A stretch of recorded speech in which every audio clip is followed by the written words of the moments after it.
adjoint de la... Bonjour à tous. Nous adressons de très chaleureux remerciements à Monsieur Philippe Debier, directeur adjoint de la CAF de Meurthe-et-Moselle, et à Carole Crissement, qui va prendre la suite, qui est présidente du collectif des crèches du Grand Est et qui fait partie du conseil d'administration de l'association d'intérêt général Ensemble pour l'éducation de la petite enfance, qui est l'association référente au national sur le sujet qui nous occupe de la petite enfance. Donc ce live intervient tous les premiers mardis de chaque mois à 13h15 pour croiser nos regards et partager nos défis du quotidien ainsi que des pistes. En tout cas, pendant cette période inouïe de cette situation sanitaire, nous avons permis à beaucoup de professionnels d'échanger et de mettre en place des facteurs de protection auprès de leurs équipes et des parents, évidemment, des enfants, par ce croisement de regards. Et nous sommes des facilitateurs de la relation. Nous essayons de mettre en lien les professionnels. Merci Carole d'être avec nous toujours pour ces lives du mardi. Je te laisse donc présenter un peu plus avant Monsieur Philippe Debier. Merci à tous d'être avec nous. Bonjour tout le monde, merci Nathalie. Donc, Monsieur Debier, qui est vraiment bien connu de toute la Meurthe-et-Moselle, mais je vais vous le présenter puisque nous avons un peu tout le monde au niveau national. Donc, Monsieur Debier est directeur adjoint des politiques sociales de la CAF de Meurthe-et-Moselle. On dit toujours que la CAF est un partenaire financier, mais en Meurthe-et-Moselle, étant donné que nous avons beaucoup d'associations de AJE, Monsieur Debier est plus qu'un partenaire financier, c'est un partenaire aussi facilitateur de nos petits problèmes de finances, mais aussi pour nous aider à nous développer. Et moi particulièrement, j'ai toujours trouvé une écoute attentive, chaleureuse et bienveillante vis-à-vis des crèches associatives. Donc voilà, Monsieur Debier est depuis longtemps à la CAF, je ne saurais dire combien d'années, mais j'ai l'impression de le connaître depuis toujours. Voilà, je vous laisse la parole, Monsieur Debier, pour nous présenter le plan rebond. Merci Madame Crissement et merci de cette invitation. Pour moi, c'est toujours un plaisir et une chance de vous rencontrer et de vous entendre, puisque on se connaît depuis longtemps, ça fait une dizaine d'années que je suis sur l'action sociale et on a traversé pas mal de réformes avec Madame Crissement, et c'est vrai que la voix du terrain, c'est quelque chose d'essentiel parce qu'on est bien conscient que quelquefois nos dispositifs sont complexes. Alors, ils sont complexes parce que la réalité est complexe, mais qu'on a besoin pour faire avancer les choses de votre vision et que ce n'est pas tout seul qu'on construit des politiques efficaces. Donc aujourd'hui, je vais vous parler effectivement de ce plan rebond qui s'inscrit dans le cadre du plan de relance annoncé par le gouvernement. Donc le plan de rebond, il a 3 objectifs. Je ne vais pas faire très long pour laisser surtout la place aux échanges. C'est d'abord d'éviter que la crise ne fragilise le secteur et notamment les crèches, avec du coup un certain nombre de mesures exceptionnelles de soutien, mais qui ne sont pas pérennes, pour amortir finalement les impacts que la crise sanitaire a pu avoir sur vos finances. Deuxième objectif, c'est d'encourager l'investissement, notamment la création des places de crèche sur le millésime 2021, on va en reparler, mais aussi le développement des modes d'accueil partout où les besoins sont les plus forts, avec toute une revalorisation des barèmes qui est relativement, vous verrez, importante et qui nous permet de diminuer le reste à charge des familles et des collectivités territoriales pour permettre ce développement. Et enfin, ce qui est un peu nouveau, des modalités de soutien aux mamans, aux maisons d'assistantes maternelles qui n'existaient pas jusque-là.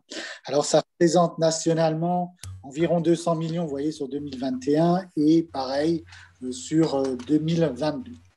Alors, la première mesure, elle vise à amortir, je dirais, les risques liés à la crise et prévenir la destruction de places, notamment du fait de la baisse d'activité qui a pu intervenir sur l'année 2020. Donc, on estime à 25% le nombre des EAJE qui pourraient être touchés. L'idée, c'est de vous accorder d'abord une remise de 50% sur les indus de prestation de services, voire un étalement jusqu'à 5 ans pour le reste. Donc, comment ça va se passer? Ça va se passer vous avez des critères, bien sûr. Il faut que la baisse soit significative au niveau de l'activité, notamment sur les heures facturées en 2020, une baisse de plus de 25% par rapport à celle de 2019, que votre structure ne doit pas avoir dégagé d'excédents supérieurs à 5% depuis 2018, et enfin qu'il y ait une baisse de financement apportée par la CAF, je dirais tout financement confondu, prestations de services uniques, participation familiale, bonus divers et les aides exceptionnelles que vous avez pu toucher pendant la crise. Donc, si là-dessus, vous avez donc cette diminution, vous allez avoir d'office une proposition de remise avec éventuellement des indus. Ça peut être le cas si vous avez eu des acomptes trop importants par rapport à l'activité qui a été exercée en 2020, avec une remise automatique de 50%. Comment ça se passe? Ça se passe quand on liquide vos données réelles 2020. Le système va chercher toutes ces informations-là, vous n'aurez rien à faire. Il va les chercher, il va les calculer et il va éditer une fiche qui vous sera envoyée pour que vous fassiez la demande de remise. Cette fiche, elle est pré-remplie et avec tous les montants nécessaires. Il peut y avoir 2-3 questions éventuellement de la CAF sur certains points qui seraient obscurs, mais vous n'avez rien d'autre sinon à faire que de la remplir et de la signer et de l'envoyer à la CAF. À partir de là, la commission qui attribue les aides collectives va remettre l'indu ou non. Alors, dans certaines caisses de la région d'ailleurs, vous avez même des délégations aux services qui sont données par la commission pour remettre ces indus-là. Ça va se passer quand? Ça dépend de là où on en est dans la liquidation des droits. Donc, je dirais que les premières remises devraient arriver sur les commissions de juin. La plupart risquent d'arriver sur septembre, puisqu'on est plutôt, aujourd'hui, on n'est pas très en avance sur la liquidation du réel 2020, mais voilà, certaines vont peut-être pouvoir les faire dès le mois de juin. Donc, encore une fois, vous allez recevoir un document pré-rempli qui vous appartiendra juste de signer, puisqu'il faut qu'il y ait une demande de la structure et qui permettra de vous remettre 50% de l'indu. Si vous n'êtes pas dans les critères toutefois, vous pouvez néanmoins accéder à la remise d'indu. Donc là, il faut contacter votre CAF. On a dans le modèle informatique des clignotants, néanmoins pour ceux qui sont hors critères, donc ils nous invitent à vous contacter pour voir si vous avez un besoin sur ce sujet ou pas. Donc, on peut, même en étant hors critères, bénéficier néanmoins de cela. Enfin, dernier petit point technique, c'est que si jamais, en tant que gestionnaire, vous gérez d'autres structures, notamment des accueils collectifs de mineurs et que vous touchez donc la prestation de service, si l'indu était prélevé automatiquement sur la prestation de service, par exemple à LSH, vous avez quand même droit à votre remise qui vous sera reversée par un fonds public et territoire. Parce que le modèle, lui, va chercher si vous avez un indu sur toutes les prestations de services que vous avez. Donc, il se peut qu'il y ait automatiquement un prélèvement. Dans ce cas-là, il vous sera reversé sur un autre fonds. Donc, ça, c'est une première mesure qui vise à amortir les effets de la crise. Deuxième mesure, là, on est plus dans le structurel, c'est on vise à créer des places. Alors, je ne suis pas convaincu que ce soit forcément le meilleur millésime en sortant d'une crise sanitaire où le télétravail est devenu quand même une réalité durable, que de savoir vers quoi on va en termes de création de places. Parce qu'il y a quand même des comportements qui changent et qui peuvent avoir un impact sérieux sur la volumétrie des places, sur la durée des contrats. Et pour autant, pour ceux qui souhaitent créer des places en 2021, vous avez une majoration qui est assez importante. Donc, je vous ai mis le tableau derrière. On ne va pas le commenter je ne vais pas vous en faire le commentaire, mais vous avez surtout, par rapport au piage des autres années, des subventions beaucoup plus importantes et notamment pour les communes qui ne sont pas forcément en ZRR, en QPV, etc., que vous connaissez bien, mais celles qui sont dans les tranches les plus élevées au niveau de la richesse de territoire. Vous voyez qu'en 2021, ils avaient 500 € à la place, là, ils passent à 4 000. Donc, ça permet à tout le monde, je dirais, d'accéder avec un bonus qui est important au niveau financier sur l'investissement. Ce qu'il vous faut comme contrainte, c'est que votre dossier soit déposé complet avant le 31/12.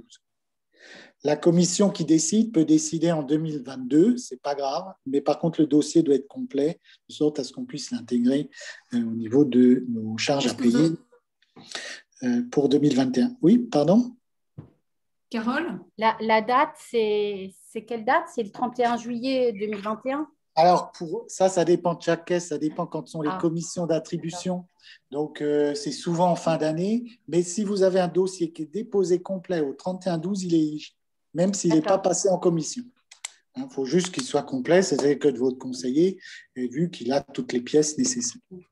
Voilà, donc, c'est une mesure pour ceux qui sont prêts qui est intéressante. Après, effectivement, forcément la bonne année, on est en train de demander à la CNAF de prolonger la mesure pour 2022, parce que là, c'est franchement un peu juste pour se projeter au regard des comportements qui ont quand même évolué et qui risquent de durer dans le temps.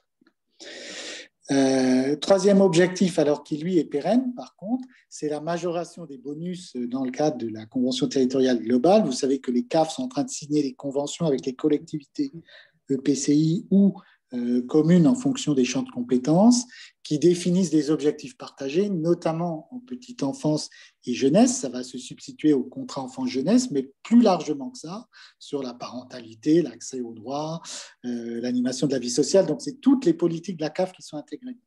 Par contre, à minima, on a la petite enfance et la jeunesse. Et dans ce cadre, vous avez un bonus CTG, qui sont les bonus que vous aviez au titre du CEJ, qui également sont majorés. Donc, je vous ai mis le tableau. Vous voyez que c'est une majoration assez forte.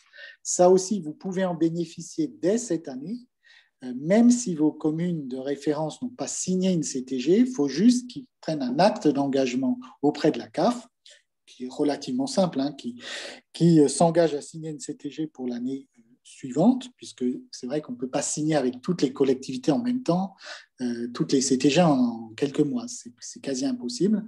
Par contre, si on peut tout à fait avoir un acte d'engagement, ils vont s'engager finalement à maintenir ce qu'il y avait dans le CEJ, et là, vous avez droit dès cette année au bonus financier. Donc là aussi, vous avez un tableau qui vous montre qu'il augmente largement, à condition bien sûr que la collectivité ne se désengage pas. Et là aussi, vous êtes assez important sur les tranches qui touchaient le moins. Vous voyez, sur la tranche 8 et 9, le bonus, quand même, il est conséquent, puisqu'il passe de 400 à 2600 sur la tranche 9.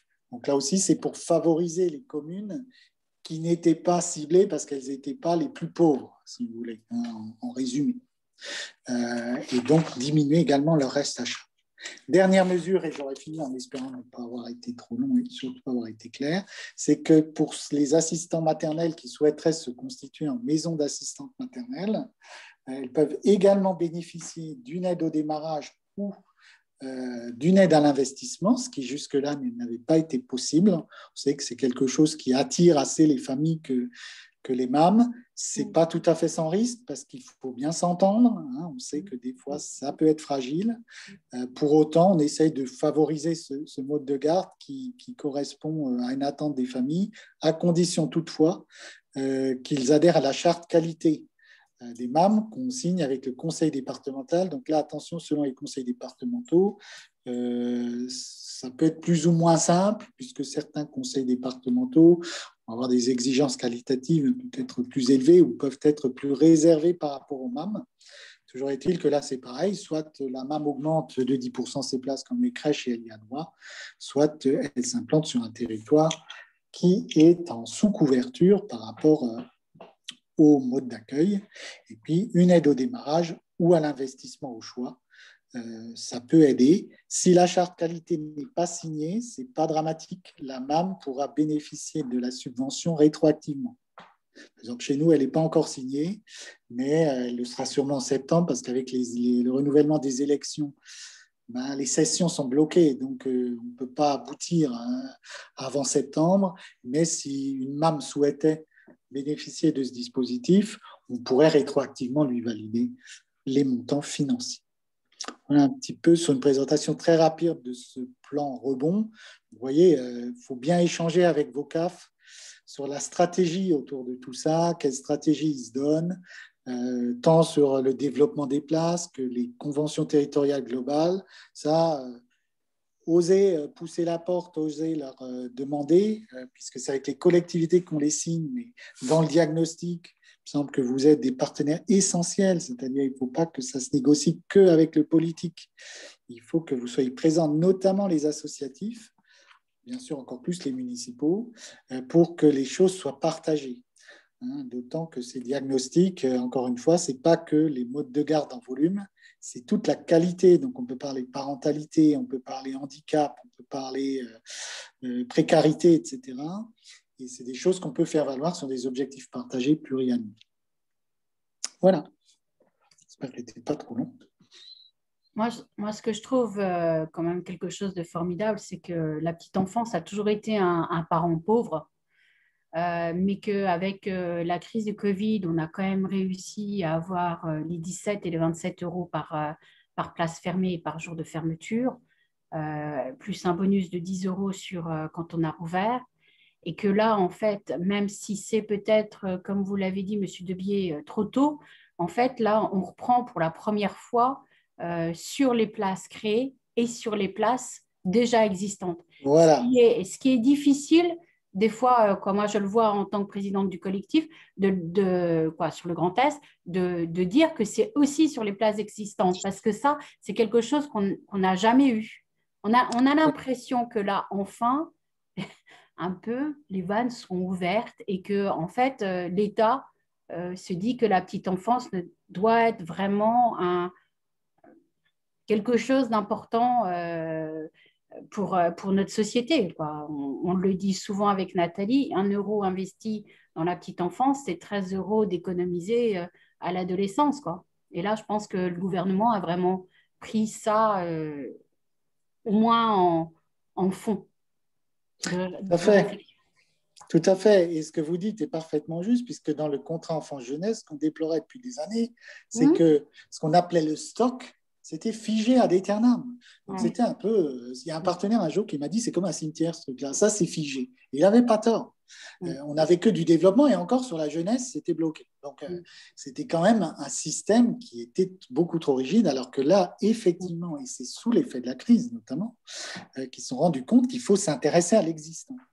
Et effectivement, l'existant est revalorisé, ce qui va augmenter mécaniquement de toute façon vos subventions. Ça, plus le fait qu'une fois que vous êtes en CTG, sauf s'il y a une délégation de service public, vous aurez directement le versement des bonus. Ça va arriver directement chez vous, ça ne transite plus par la collectivité, ce qui vous facilite ça aussi la trésorerie. Ce sont des mesures qui devraient nous sortir, je pense, de ces tensions qu'on a pu connaître sur le fonctionnement des crèches où c'était des fois quand même ric-rac et il suffisait d'un rien pour basculer.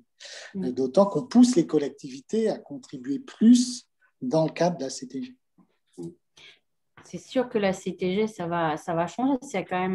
C'était quand même un gros morceau que les mairies ou ne voulaient pas comprendre ou comprenaient, mais comprenaient mal.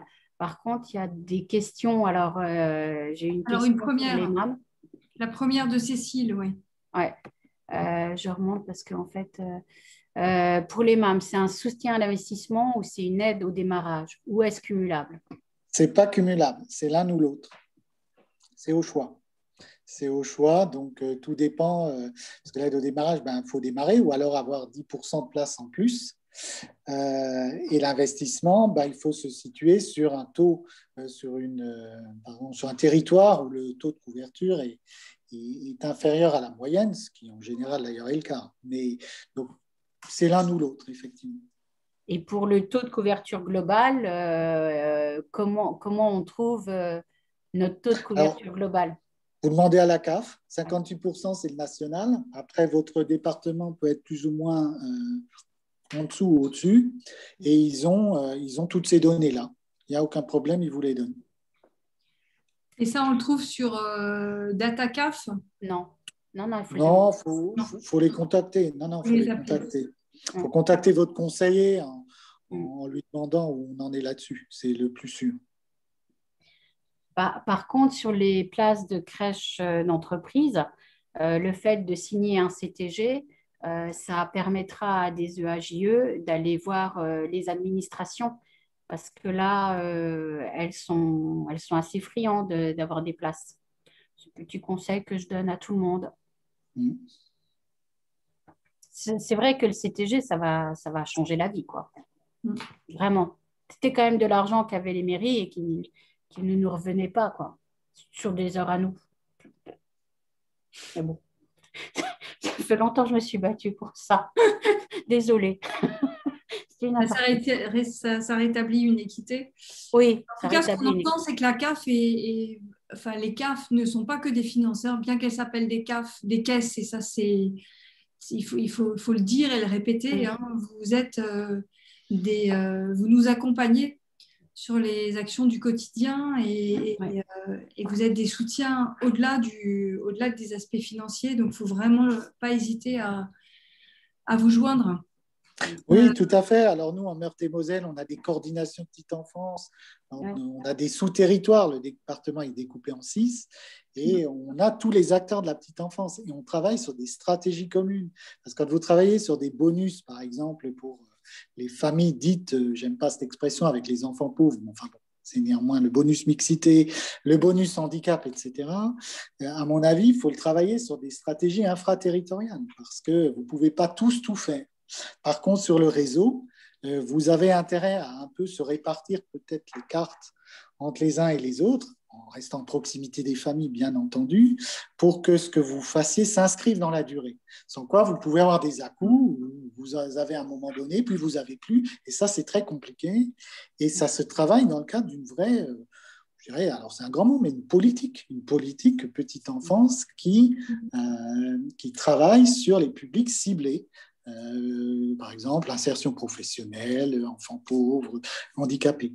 Et là aussi, il y a des pistes de créativité. Par exemple, nous, on va appliquer ce que fait la CAF de Strasbourg, on s'inspire de leur modèle, ou pour créer une crèche qui s'appelle, pour spécialiser insertion professionnelle, les crèches dites AVIP, n'est-ce pas ? Il faut 30% de personnes. Ce qui effectivement est très risqué parce que vous réservez des places et vous risquez fort un déséquilibre majeur si elles ne sont pas utilisées. Et bien, la CAF de Strasbourg a demandé, la CNAF est d'accord, d'autoriser des agréments, mais place par place. C'est-à-dire, au lieu de dire je prends 30% de place, j'en prends une. Là, il y a nettement moins de risques et du coup, j'ai les bonus qui vont avec. Donc, on va faire pareil parce qu'on pense qu'effectivement, c'est beaucoup plus adapté que de spécialiser les crèches dans l'insertion professionnelle avec tous les risques que les places ne soient pas occupées, cas échéant. Et ça se construit, mais dans un dialogue de gestion presque avec vous.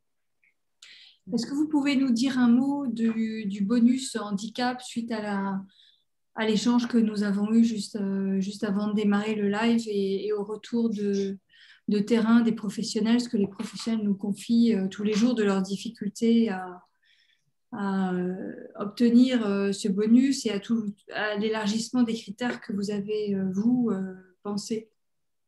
Oui, alors le bonus handicap aujourd'hui, il a été lancé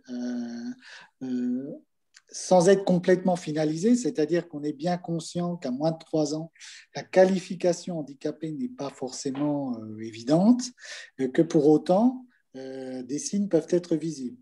Donc, le texte prévoit bien qu'on n'a pas besoin d'être bénéficiaire d'A2EH forcément, mais d'être reconnu en tant que tel, mais on peut être dans une sorte de suspicion de handicap, ce qui rend éligible au bonus. Alors, une fois qu'on a dit ça, ça reste compliqué parce que qu'est-ce qu'on prend exactement comme critère pour ce fait. Et d'autre part, la deuxième limite du dispositif, c'est qu'une fois que vous avez un bonus handicap, vous avez une majoration pour toutes les places de votre établissement qui touche la majoration. Si jamais, à un moment donné, vous n'avez plus ce public, vous perdez aussi le bonus sur toutes les places. Donc, ça peut être quelque chose de fragile. D'où l'idée de le construire dans le cadre, alors toutes les CAF ne le font pas, mais nous, c'est ce qu'on va faire, d'une politique handicap. C'est-à-dire on puisse vous amener des données objectives d'abord sur l'enjeu du handicap sur votre territoire. Peut-être nous faire des questionnaires d'enquête famille sur les attentes des familles, quel type de structure, quel type de service ils attendent, et ensuite travailler sur le réseau crèche et certainement assistant maternel également, pour voir comment on peut y répondre globalement. Pour qu'ensuite, lorsque vous allez sur les bonus, ce soit des choses qui soient plus pérennes, partagées, on a pu se définir une doctrine et que ce ne soit pas trop variable dans le temps.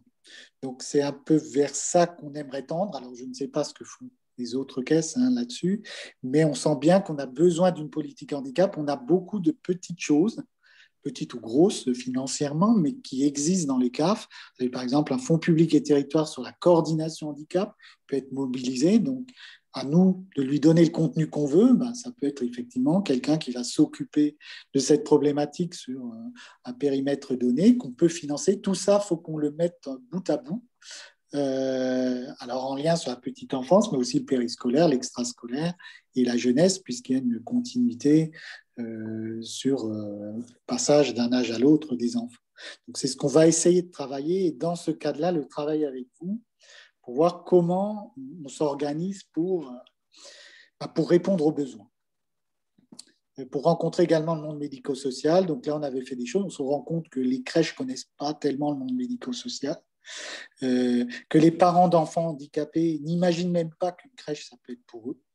Donc tout ce monde-là, il faut qu'ils se rencontrent à un moment donné. Donc on avait organisé ça avec le monde médico-social et différentes crèches. On avait fait des rallyes bébés pour les parents, notamment qui avaient des enfants handicapés, pour leur montrer en quoi l'offre petite enfance peut aussi être pour eux. Et derrière, ça nous avait permis effectivement d'accueillir un certain nombre d'enfants qui ne seraient même pas venus par choix des familles dans des établissements, et d'accompagner les crèches à ce travail-là. Donc, c'est quelque chose qui est plus large que seulement une histoire de bonus. Il y a quelque chose qui doit être construit de façon un peu en se fondant sur un petit diagnostic, les attentes des usagers, les contraintes matérielles aussi des établissements. Tout le monde ne peut pas accueillir des fauteuils, tout le monde ne peut pas faire tout, c'est pas possible. Et puis, les souhaits, bien entendu, des EAG.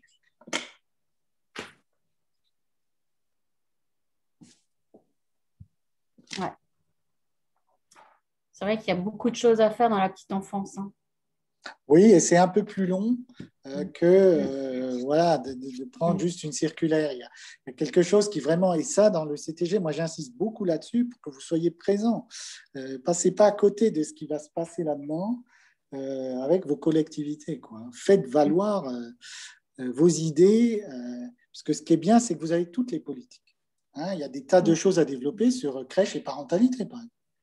Parentalité, aujourd'hui, c'est plutôt en dehors des crèches. C'est pas, alors que c'est aberrant. Commence par là. Mais c'est pas tellement vu, la parentalité. C'est presque un champ à part. Ce qui n'est pas logique. C'est plutôt déjà des plus grands, des ados, des machins, alors ok, mais des réhab, des choses spécialisées qui ne sont pas très liées à vous. Et moi, j'aimerais bien qu'on développe ça dans les crèches, parce que de fait, vous en faites sans le dire. Ouais. Et que vous n'avez peut-être pas, là aussi, tous les leviers qu'on pourrait mobiliser pour faire de la parentalité. Est-ce qu'on peut bien réentendre votre parole sur le CTG, comme quoi les communes ne vont pas diminuer si elles nous donnaient une prestation de service ou une subvention d'équilibre? Le CTG ne peut pas être signé s'ils diminuent leur subvention.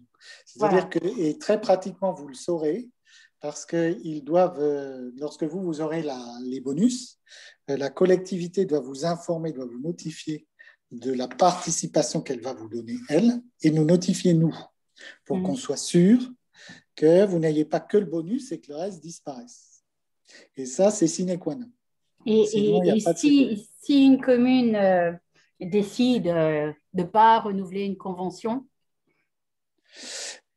dans ce cas-là, elle va perdre, elle pourrait mais elle perd tout ce qu'elle avait au titre du CEJ.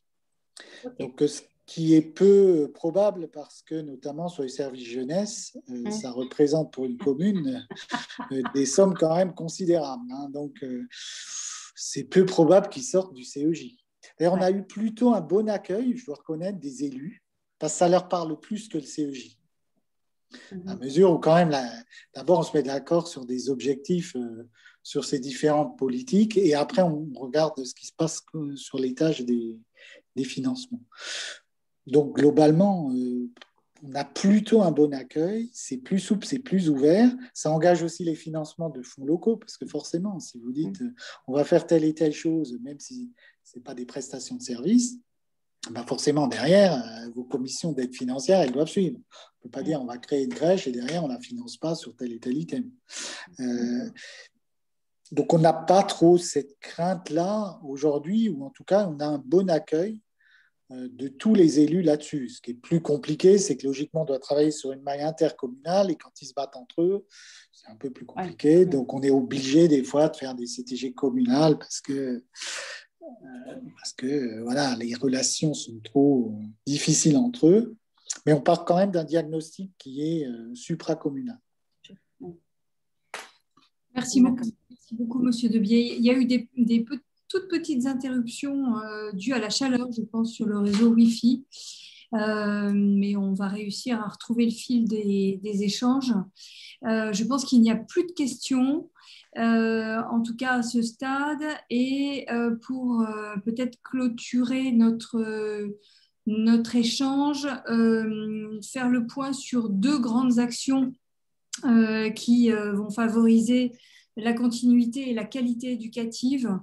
La première, et vous l'évoquiez, Monsieur Debier, c'est avant d'arriver dans une crèche à vocation d'insertion professionnelle, il est bon de suivre un parcours quand on est parent, et c'est la question de la maison des maisons des 1000 jours que l'association accompagne, par exemple, dans un département et une dizaine de villes aujourd'hui pour identifier aussi, dans le cadre de la non-demande, les besoins des parents et proposer des groupes parents-bébés dès la sortie de la maternité.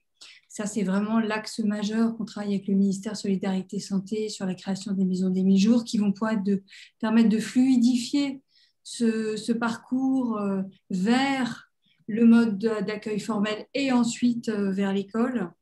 Et puis, la question de la qualité éducative. Et vous êtes aussi impliqué, bien sûr, dans le plan Ambition Enfance Égalité avec les 7 priorités nationales de formation, là, sur les 7 axes qui sont indiqués ici. Et nous accompagnons, bien entendu, les professionnels dans le Grand Est, mais dans les autres régions également, sur ces thématiques-là pour aider vraiment à avancer dans cet accueil de qualité qui est un objectif de développement durable, on le rappelle, dans le cadre européen, mais aussi préconisé par les institutions internationales.